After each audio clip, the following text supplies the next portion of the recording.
न जाने सूरज कहां से निकला है और उल्टी गंगा बह रही है कि पीपल्स पार्टी के सोशल मीडिया पेजेस पे मेरी वीडियो चल रही है। मैं हलीमा आदिल शेख की वीडियो पीपल्स पार्टी वाले चला रहे हैं। एक 2-2.5 महीने पुरानी इलेक्शन के, कराची बल्दियाती इलेक्शन के फौरन बाद की मेरी एक वीडियो थी। लाजिम बात है, कराची कप्तान का था, कप्तान का है, हमारा मैंडेट छीना गया है। उसके ऊपर हमने कहा था, उसको कोई डिसीजन नहीं हुआ था कि हमने किसको सपोर्ट करनी है किसको नहीं करनी है, चूंकि हम समझते हैं कि मैंडेट इमरान खान का है।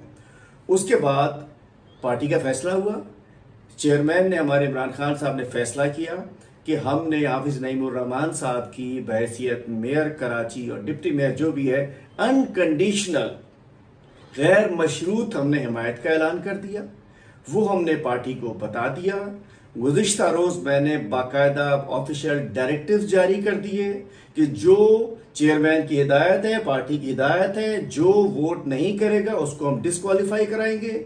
उसके खिलाफ SLGO में कानून मौजूद है।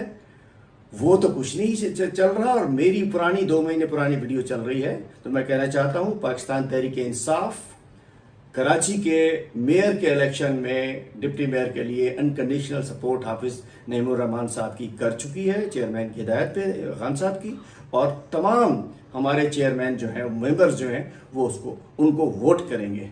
और बात यह कि इस वक्त जो हो रहा है कि हमारे कराची के सदर चीमा साहब जब मैनेज करने के लिए हाफिज साहब से मीटिंग के लिए गए तो उनको गिरफ्तार कर लिया गया, जबकि वो 9 मई को मौजूद नहीं थे।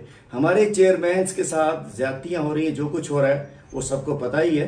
लेकिन बात यह है कि हमारी हिमायत हाफिज साहब के साथ है और इंशाल्लाह हम कमिटमेंट वाली पार्टी है हमारी। जो कमिटमेंट चेयरमैन की है वही कमिटमेंट हमारी है। अगर जोर जबरदस्ती से कुछ कराया जा सकता है तो वो तो पूरे पाकिस्तान में हो रहा है, उसका हम क्या कर सकते हैं।